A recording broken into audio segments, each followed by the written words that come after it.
When Alan Weisman and I first were studying who were the effective members of Congress, we tried to create some sort of index or some way to actually capture that concept, effective lawmaking, quantitatively through the data that were available to us. We eventually came to what we refer to as a legislative effectiveness score.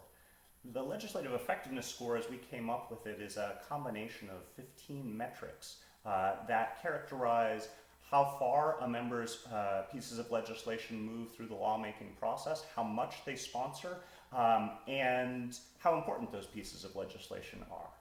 From that point of view, we look at 5 stages of the lawmaking process. We look at how many bills a member of Congress sponsors in any given 2-year period, how many of those receive what we call action in committee, hearing or markup or subcommittee vote, how many of those receive action beyond committee, so reaching the floor of the House or the floor of the Senate, their home chamber, how many of those pass their home chamber, and finally, how many of those become law.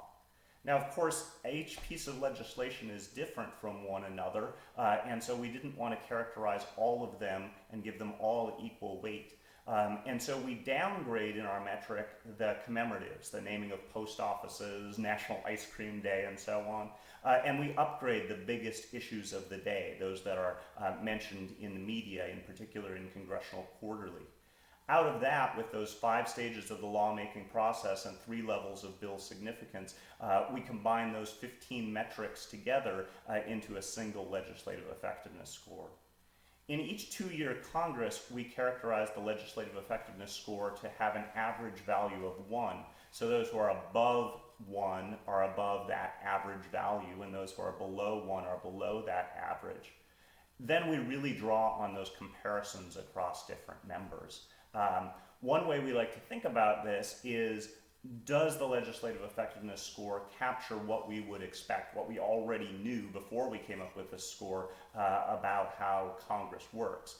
In particular, we would expect that people in the majority party, that more senior members, that those who hold committee chairs and subcommittee chairs, that all of them would be more effective than other lawmakers in Congress. And in order to establish that our score was doing the right thing, then we characterized, how did they do on those different dimensions? And in Congress after Congress, what we knew, what we thought we knew, being a committee chair, a subcommittee chair, being in the majority party, being more senior, all came up to higher levels of legislative effectiveness scores. What we were intrigued by was what came next. That is, once we controlled for those factors, what else could we say about who's an effective lawmaker in Congress and what does it take to become an effective lawmaker in Congress?